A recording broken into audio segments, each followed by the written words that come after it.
If you watch this video, then statistically, you sit for 9.5 hours a day, there's a 40% chance that you are overweight and a 77% chance that you don't move as much as you actually should do. At least according to statistics and if you live in the United States. But that is a big problem. The reality is that we live in an unfit society and it basically affects each one of us. Numbers of diseases and dangers linked to an inactive lifestyle have been continually growing the last years and decades. We simply sit too much and move too little. And it's not like this is something new. The amount of people regularly exercising has been going up for years. But somehow things as a whole do not really seem to get better. People sign up in gyms, classes, and sports teams, but after a while they attend it less and less. A good example, anyone who's ever been at a gym knows that December's gyms are empty. In January it's complete hell because there's so many new registrations as New Year resolutions, and after a couple of months it's as empty again as it has been previously. One of the biggest reasons for that is that although we try our best to incorporate exercise into our everyday life in the modern world work against us. And to better understand what I mean by that, let's have a look at the so-called blue zones in the world. Regions where statistically significantly more people over the age of 100 live, that are mostly until this very age active, fit and mobile throughout their day. Okinawa in Japan, Sardinia in Italy, the Nicoya Peninsula in Costa Rica, Ikaria in Greece and Loma Linda in California are those regions that make scientists and normal people wonder why people in these areas live so long and so healthy. These places mostly maintained a traditional way of life that didn't change much over the last couple of decades. Part of the reason why people in blue zones are so healthy are a good diet, strong communities, purpose in life, but especially movement. Lots of movement. But here you won't find these people hanging around in gyms or doing high-intensity exercise. No, rather, fitness is built into their lifestyle subconsciously. They don't put exercise into their everyday, but their everyday is exercise. People in these blue zones mostly walk and cycle a lot. They sit little, and when they do, they get up and move frequently. They work outside in the fields, in the garden, and stay active by cooking and doing all the chores in the house, or they engage in light exercise in groups. Everything they do improves their health to some degree, so they don't have to worry about fitting an extra 2 hours of exercise after work in. But now, let's compare this to our modern world. Coming to bed, honey? Yes, dear. And no matter how you look at it, we don't move enough. And this has not always been this way. Some decades ago, people in the Western world had a somewhat similar lifestyle to those people in the blue zones nowadays. At least regarding activity, because it was a necessity. You had to walk or cycle to go places, because there was no alternative. Without TV, internet, radio and so on, you had to go outside in the evening to get entertained and to do something fun. But with the advent of the 20th century in our modern consumer society, technology has been developing so fast that just some decades later, everything would change. Transportation completely changed. Why walk or cycle anywhere if you could just take the car? Why take the stairs if you could just save energy and take a lift or the elevator? These inventions didn't stem from laziness, but the inventors wanted to make our lives easier. And they did. Back then, the majority of people worked in some kind of labor where they had to work physically all day long. And it was a blessing for people over the years that jobs slowly but steadily became sedentary and rather cognitively challenging instead of physically. The rise of television and the internet, also leisure time was affected, because we more and more shifted towards spending our free time at home, chilling and sitting on the couch instead of being active outside. Our modern Western world came from a place where everything was somehow labor-intensive, exhausting, or somehow related to physical activity. And when all of this luxury, so to speak, like cars, desk jobs, home entertainment and more, came into our lives, people were probably glad that things got easier. But I wonder if people already then wondered, what if life gets too easy? And nowadays it seems like our society has somehow accepted the fact that you don't really have to get physically active for basically anything anymore. You wake up and leave the house, get in your car, drive to work, get some coffee and breakfast in a drive-thru, you get to work and in the worst case scenario you sit for 8 hours at your desk, you come home, order food that is delivered right to your door and chill on the couch and watch some movies. And in fact life, at least from an activity point of view, really got too easy.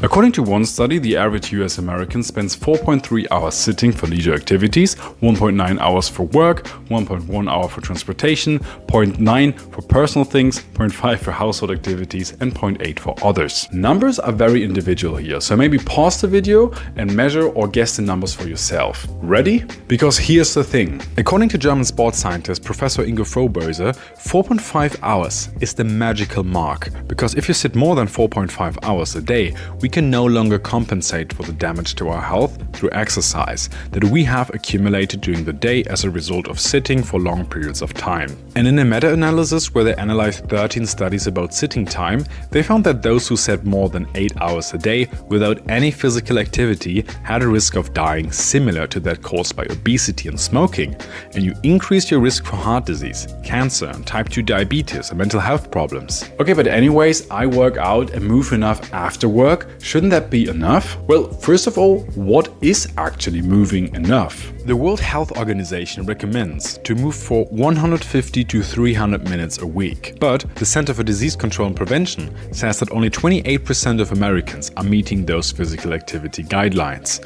which again heavily increases their risks of obesity, cardiovascular problems, and more. And honestly, comparing these statistics and when comparing our modern lifestyle with, for example, those who live in the blue zones, it's really no wonder that our health is so much at risk. We simply sit too much and move too little. And honestly, let us compare that to the blue zones, and it is no wonder that the situation is what it looks like today. But we now know what the problem is. But how do we fix it?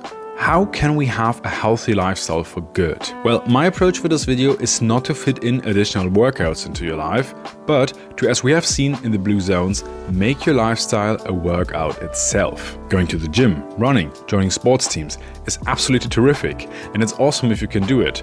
Maybe I will make some videos about this in the future. But for many people, it is simply not an option at the moment, be it that they have no time, no energy, or other factors in their lives hindering them from doing so. Not to forget, as we have mentioned, the fact that there's a point where additional exercise won't undo the damage that stems from an otherwise inactive lifestyle. So here are 5 proven methods how you can get fitter, lose weight, and prevent many of the diseases that stem from an otherwise inactive lifestyle, without going to the gym or running or so on, but by changing the way how you go on about your day. Number 1, walking. First of all, walking is the single most important and powerful, yet easy thing you can do to get fitter and healthier in general. We've all probably heard the magical number 10,000 steps a day, and although it's completely made up and is mostly so well known because it sounds good, it is not too far from what research actually suggests. This study here suggests that all-cause mortality sinks starting from 4,400 steps a day, and the health benefits peak at 7,500 steps a day. And in another study they found that up to 10,000 steps per day may be associated with a low risk of mortality, cancer, and cardiovascular diseases. And in this study they found that those who walk more than 7,000 a day had a low risk of all-cause mortality than those who walk less than 7,000 steps a day. Walking is just so beneficial for your health because it improves your cardiovascular health by strengthening your heart, reducing cholesterol levels, it boosts your metabolism, it strengthens your muscles and bones, and improves your joints. It is great for your mental health by reducing stress and anxiety and depression,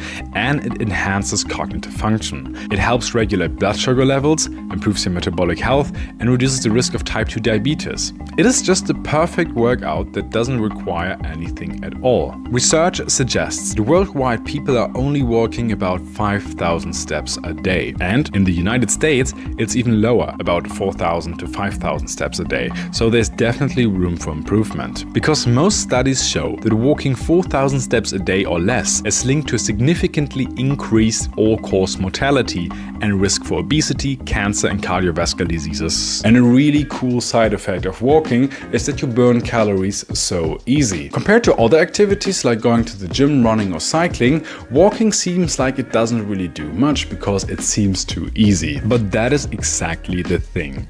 In this study, they found out that per step you burn about 0.04 calories, which would mean that walking 10,000 steps would burn 400 calories. 400 calories burned each and every day can make you lose weight sustainably and significantly. Plus, working doesn't require that much energy like running or lifting weights, so you won't fatigue. Plus, you can easily integrate it into every situation. So how do I go about this and get fit by walking more? First of all, get a measure device. I recommend you to measure and count your steps in one form or the other. Most smartphones nowadays do this automatically, but for better results you can get a fitness tracker that doesn't cost much and that will also count your steps when you don't have your phone with you. Then find your baseline. Globally, the average is 5,000 steps a day, but this might vary from person to person and is really individual depending on many factors in your lifestyle. And then number 3, define your goal. So after having read those studies earlier, I would recommend walking at least about 7,500 steps a day, because this is what research definitely supports. But if you want to aim for more, like 10,000, all power to you. And the good thing is that now things get really practical. If you now know your daily average baseline, then you just have to subtract your daily average from your target. Let's say you just walk 3,000 steps a day naturally and aim for 7,500. Then all you have to do is to incorporate another 4,500 steps into your day, which is really not that hard. But how can you easily do this?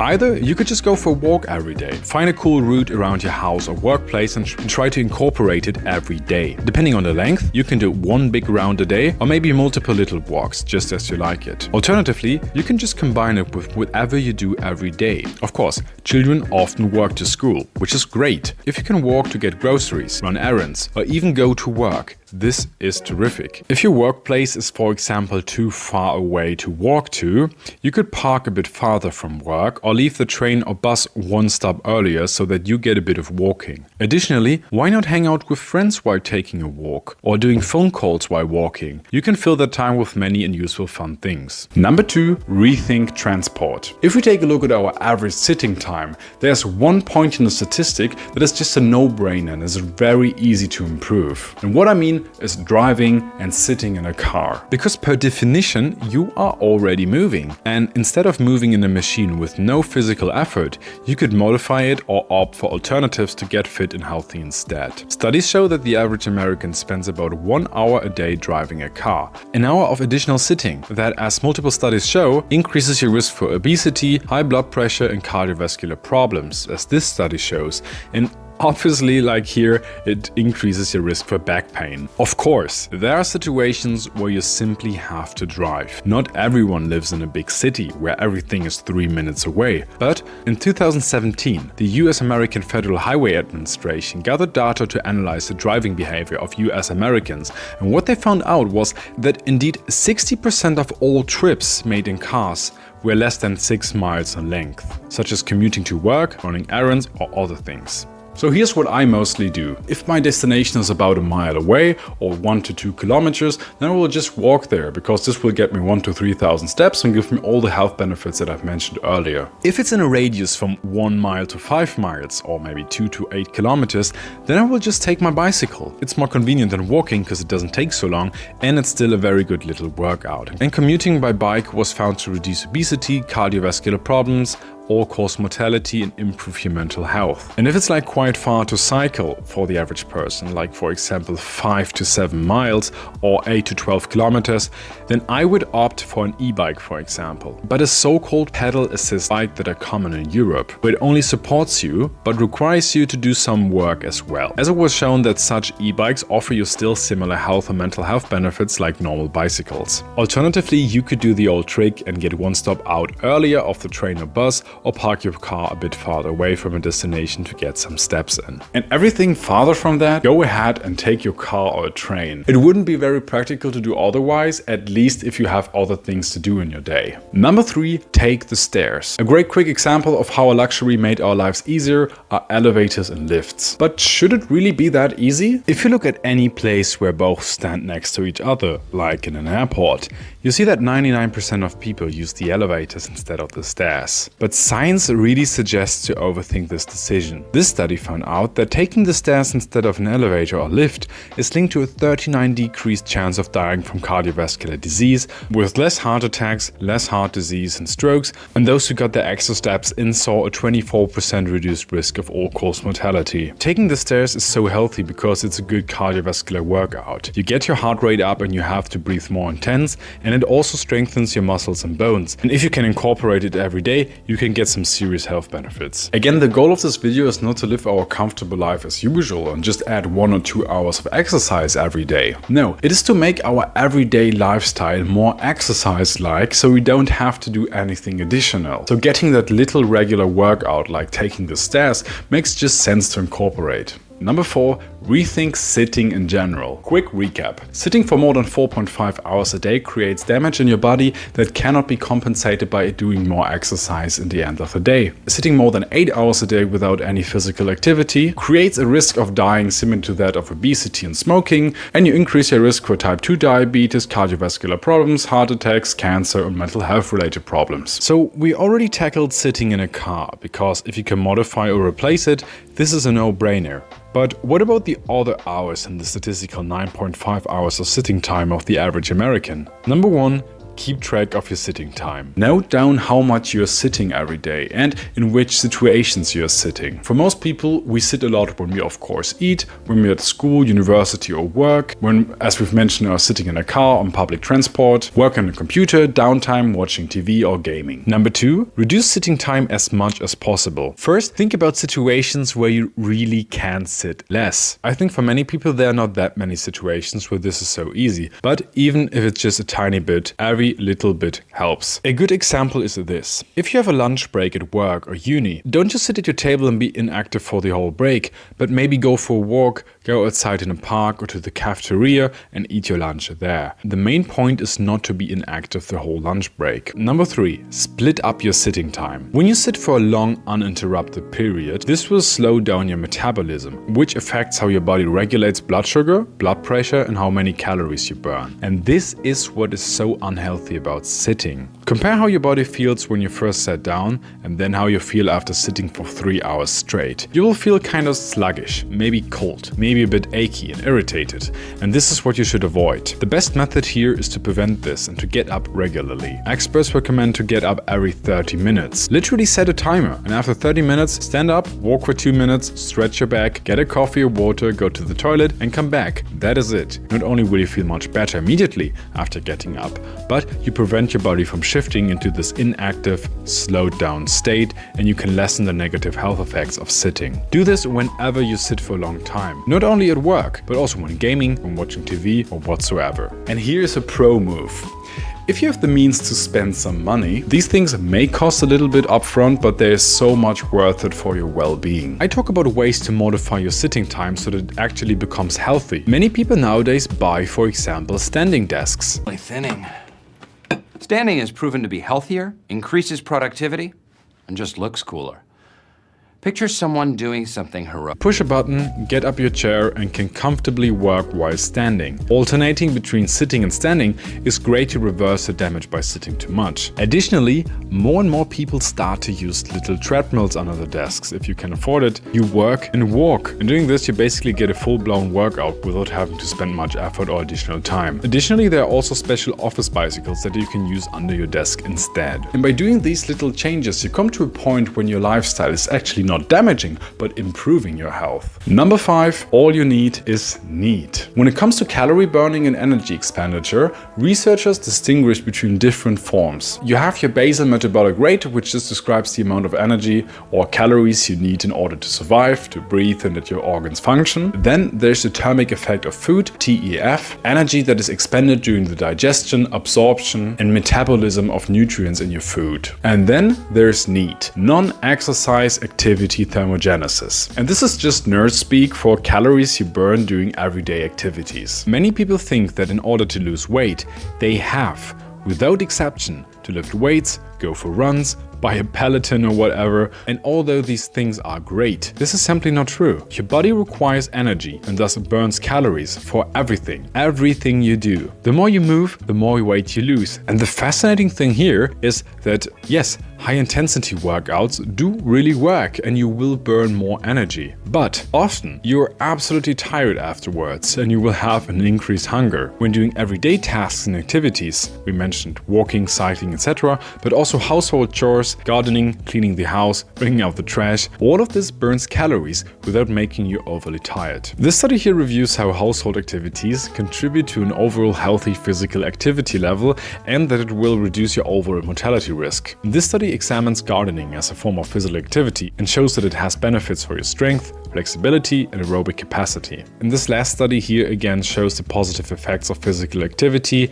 including everyday activities, on mental health and well-being. So we now know that through an individual combination of walking more, sitting less, and making our everyday activities more vigorous, by for example taking the stairs or doing more activities in the house, we can heavily reduce our risk for diseases and improve our health substantially. Movement is one part of the equation, as we've seen the blue zones, but the way how you eat and what you eat might be equally important. That is why I have made a video on intermittent fasting, a form of eating that has really a lot of health benefits and helps you lose weight without doing much effort. So you can click here and find out why and how you can do intermittent fasting.